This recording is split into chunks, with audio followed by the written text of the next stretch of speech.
Stop me, 'cause I'm having a good time, having a good time. I'm a shooting star leaping through the sky like a tiger, defying the laws of gravity. Hello and welcome to part 3 of our look at the new Universal cards available in the Warhammer Underworlds expansion for the Chosen Axes. So before, in previous videos, we took a good look at the objectives and the upgrades that you're going to be available. You're going to have available in the Chosen Axes, and finally we have the Universal Ploys. Now, due to recording error, this is not the very first time I've seen these. I've had to record this video, but still, the purpose of this series of videos is to get my initial reactions upon seeing these new cards and my thoughts on how these are going to affect the meta and your possible builds with non-Chosen Axes decks in the future. So we'll start off with Ready for Action. Reaction: play this after you upgrade a fighter in an action phase. It can make a move or attack action. Okay. So right off the bat, this is extremely strong. I can see this ending up in almost every deck. The reason why is because, one, we've seen from Orc players just how powerful it is to act out of sequence. You only get 12 activations during the game, so anything that lets you break that rule is an incredible strategic benefit in Shadespire. Now, that also being said, this can happen in any action phase. So this could, for example, happen during your opponent's action phase as a way to ruin whatever plan he just put into place, if you're canny enough to spot what he's going for. It's also specific to somebody that you just put an upgrade on. And that's great because, one, you have to have 10 upgrades in your deck at least. So every deck is going to involve the use of upgrades. And if you put an upgrade on somebody, they're probably a key part of your strategy anyway. So getting to get a free action out of them on top of everything else that this card has going for it, this is an incredibly synergistic card. This alone is a good reason to buy this expansion. Of course, if you want to be seriously competitive, of course, you'll want to get every expansion for this. This is a living card game. But this goes above and beyond. This is excellent.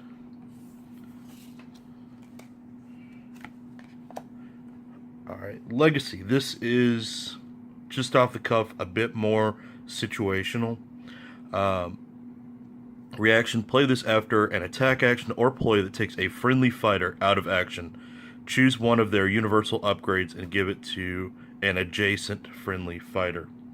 Now, I can see a little bit of confusion popping up here because the term universal could be interpreted in different ways.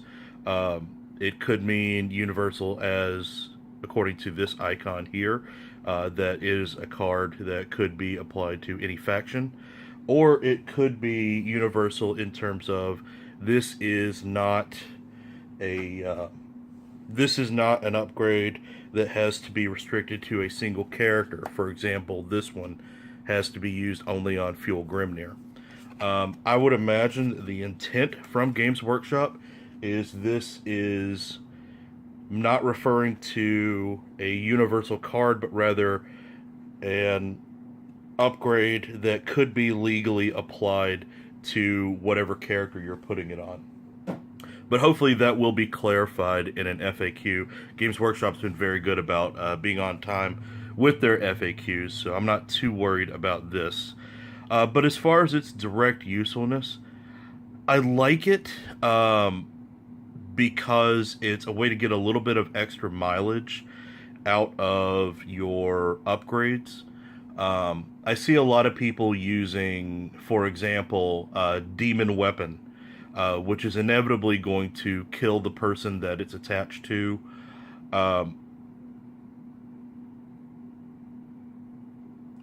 It could it could be a way if you're a type that likes to put a demon weapon on your chaff, like say Haka, Basha, Arnulf, Targor, or a Petitioner, or one of the new Skaven chaff.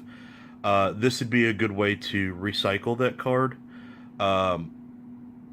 Generally, I wouldn't like to see this used on a very already strong character because I don't like strategies built around losing one of your guys. Except unless they're a chaff unit that is meant to be expendable.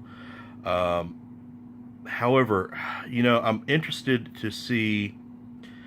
It says choose one of their universal upgrades and give it to an adjacent friendly fighter. It doesn't necessarily say that it's removed from the original fighter.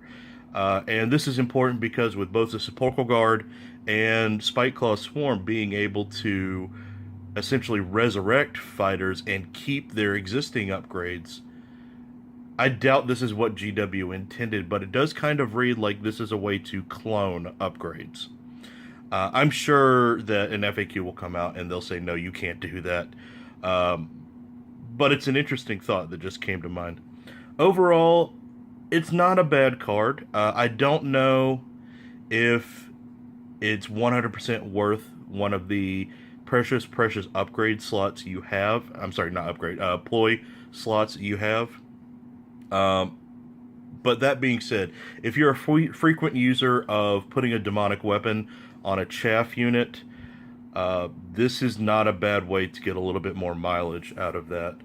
And in fact, any upgrade that you put on a disposable or expendable unit, this might be a good play with that. It's definitely one that I'd like to see used and get more ideas about. Alright, Fueled by Fury. You can reroll any attack dice for the first friendly fighter's attack action in the next activation. So, almost every deck that is offensively based is going to have some sort of combo built around one particularly powerful attack and making absolutely sure that that attack connects. And this kind of goes right along with that. Warhammer Community did show a new attack that does high damage but has very low accuracy. So this seems like a natural combo with that. It's very good. I put this in a similar place as cards like the Necromancer Commands, or other cards that allow you to re-roll a missed attack, and this is going to ensure that a critical attack is going to get through. That being said, the way in which this is played, this is just more stuff that's going to telegraph to your opponent that a big hit is coming. And we're starting to see a lot of cards, a lot of ploys that can be used in an activation when you have determined a big hit is coming.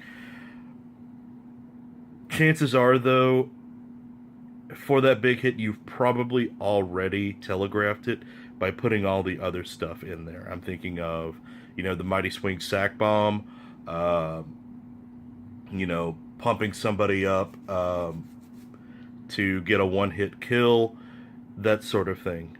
This is definitely going to be a card that's going to be used very well by advanced players. Might be a little bit more difficult to use by mid-level experienced players or novice players. Alright, Death Throes. Play this card during an attack action or ploy that will take a friendly fighter out of action. Choose an enemy fighter adjacent to the target. They suffer 1 damage. Okay, so again, I'm not a huge fan of spending your precious ploy slots around the idea of losing one of your guys, even if it's chaff. And 1 damage, the best you can really do with 1 damage is find a way to put somebody in check. That is, put somebody in a situation where they can be killed in 1 shot. by a number of, or perhaps all of, your guys. If you are playing a very chaff-heavy faction, for instance, Sepulchral Guard or Spike Claws Swarm, I can definitely see this being useful, especially because this would allow your weaker attackers to definitely be a threat to your enemy, because it can put them in that one-hit kill territory. I'm not sure, though, that I would spend a slot on this unless I had a very chaff-focused strategy. And a chaff-focused strategy in general is going to be very difficult to pull off just because of the nature of those characters. Alright, Darkness Descends. The first attack action in the next activation has a range of 1. Okay, well, there are not a lot of ranged attacks in the game, and this is only going to block one of them, and you have to see it coming. So already this is going to be a very difficult card to get the most possible use out of. To really get the kind of efficiency you would expect out of giving this one of your 10 ploy slots. One, you're going to have to expect that you're going to get a ranged attack in the next turn. That means your opponent has to be capable of a ranged attack. Right now, that would only be the Warden, Spike Claw. It could be somebody with Shade Glass Darts. It could be Karsus the Chained. But the problem is, you can put this in your deck, and half of the opponents that you play, it's going to have absolutely zero effect on them. However, we have to consider that this is a living card game, and it would be pretty reasonable to assume at one point there's going to be a ranged heavy warband. And that warband is going to be very popular in the meta because it happens with every single Games Workshop game. Age of Sigmar, Warhammer 40k, at some point, shooting gets out of hand. We know that the next Stormcast warband is going to be Vanguard Hunters, and if they're anything like they are in Age of Sigmar, every single one of them has a pistol. So as the meta develops, this may become useful, but right now, it feels like filler.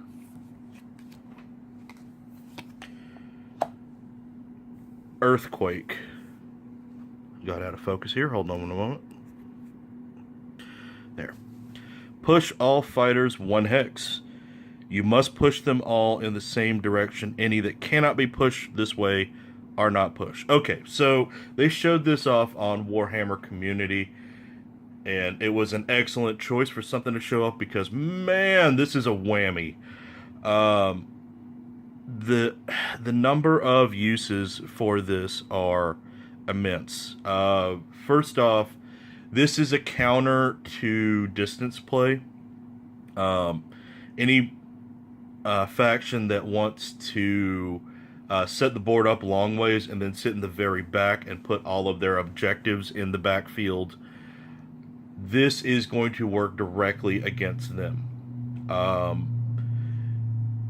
Ultimately, it's going to put your guys closer. This cannot, in theory, move yourself farther away because everybody's moving together, but then corners come into play. You can back a whole warband into a corner with this. It's outside of corners, it's going to be very difficult for there to be a space where somebody can't move. You have to push them all in the same direction. Okay, that might be a little bit more complicated. Also, I wonder how GW is going to rule in terms of order of operations. For instance, what order do you move the characters in, and how is that going to affect where it's legal to push them? All that being said, This card has some really great combo potential.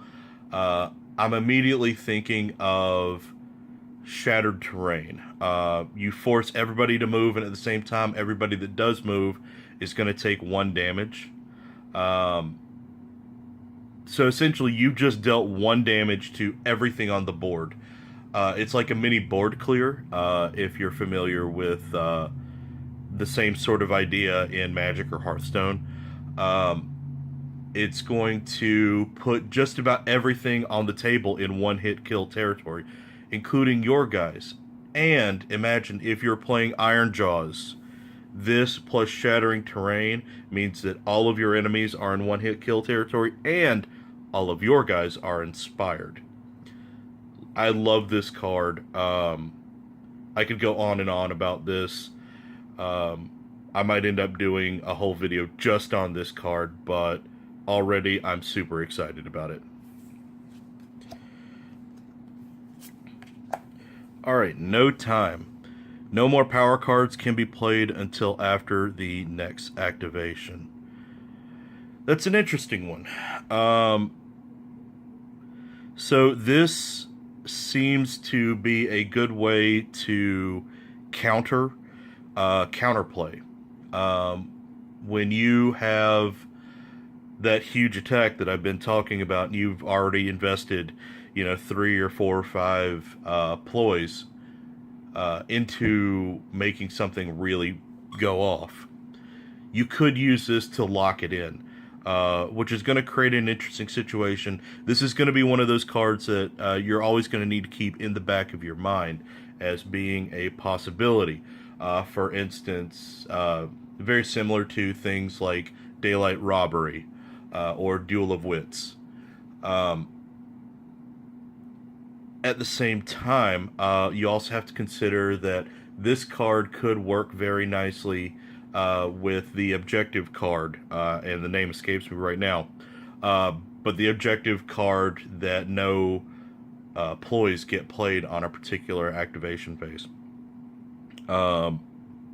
It's an interesting card. Again, this definitely seems like a corner case card that may be difficult to justify putting into your selection of ploys, but it definitely seems like one that a real top level player could get a lot of great use out of. Confused priorities. Switch 2 objectives that are currently being held. Okay, so this is great for all the same reasons that Shard Color is great, because it allows you to really take advantage of objectives that are based around a specific numbered objectives. And with there being hold objectives 1 through 5, plus tactical supremacy, plus tactical, I think it's called mastery, we saw in our Chosen Axe's universal objectives video, 2 videos earlier. This works really well for that. Having played objective focus decks in every existing faction, it's consistently been a problem when you need objective number 5 and it's all the way out in the other end of the board where you can never possibly get to it. This definitely evens the playing field for low movement objective focused decks. For example, Sepulchral Guard or Chosen Axes. Again, this is another very strong choice in an objective focused deck. It seems tailor-made for a Shard Color deck, which I'm seeing more and more of these days. So this is a really great ploy. Alright, it's a trap. Reaction, play during a friendly fighter's attack action that drives an enemy fighter back. Enemy fighter suffers 1 damage. Okay, it's very simple. You have a high chance of pushing somebody back during an attack. And we've seen a lot of objective cards and other effects that can deal 1 damage to something. So over time, this can add up.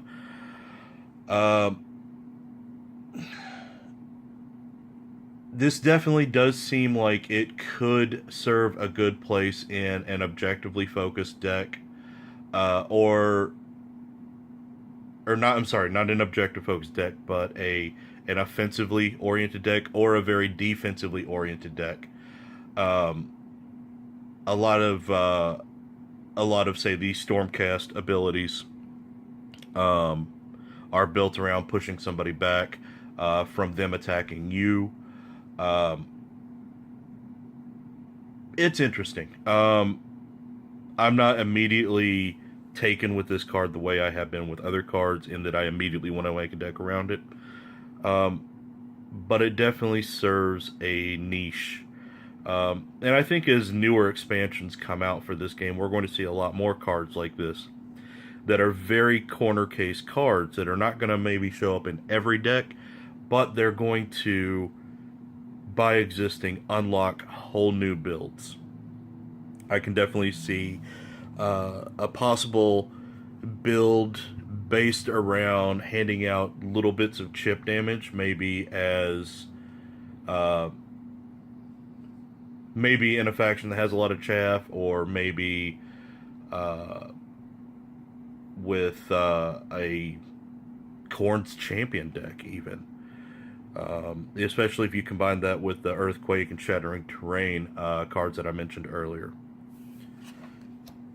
Alright, and finally, the last of our universal cards in the Chosen Axis set, Tantalizing Prize. The first friendly fighter to take a move action in the next activation can move up to an additional 2 hexes if they end their move on an objective. Okay, wow. So, that's going to be really strong. That, combined with a lot of the other movement increasing effects that we have seen in the game, this actually really helps slower factions such as the Chosen Axis or the Sepulchral Guard really get around the board into backfield objectives, which I've seen a lot in the meta where people that know they're playing against an objective-oriented or slow-moving warband will deliberately put objectives as far away as they can possibly be. So this is interesting because this serves as a counter to that, and I think higher level players are going to keep this in mind with cards like Sprint or Great Speed or Legendary Swiftness, or a number of cards that exist now that are going to greatly increase speed. And this becomes a problem because if they go in the start of the game and put an objective way out in BFE where nobody can get to it, and then you manage to get to it, at that point they're surrounded. They've got to fight on 2 fronts. They have to divide their forces to either deal with your guy in the backfield or your guys in ahead of them. And in any competitive game, the key to victory is going to be forcing your opponent to make extremely difficult, painful tactical decisions. This is right in line with that. And also, I've said locally many, many times, the problems that Sepulchral Guard have are going to be fixed as new universal cards come out. And to a certain extent, you can also say that about any of the factions. But this is a game changer, along with all of the other movement affecting ploys and upgrades. People are going to have to really think about this when they go into battle against a theoretically slow moving force. Awesome stuff. Okay, well, that is the last of the cards from the Chosen Axes upgrade for Warhammer Underworld Shadespire. Hope you've enjoyed this and it's given you something to think about. Please feel free to put your own thoughts down here in the comments. We'd love to hear them. Again, these opinions have been presented with no prior knowledge of the cards apart from what's been on Warhammer Community. I wanted to get my first impressions across. We'll have future videos where we do a lot of research and do a deep dive into the different cards and what you could do with them. And we'll also take a deep dive into different builds that you could pull off with these new factions or with the universal cards in existing factions. So I hope you've all enjoyed what we've got so far. Stay tuned for the similar treatment applied to Spikeclaw's Swarm.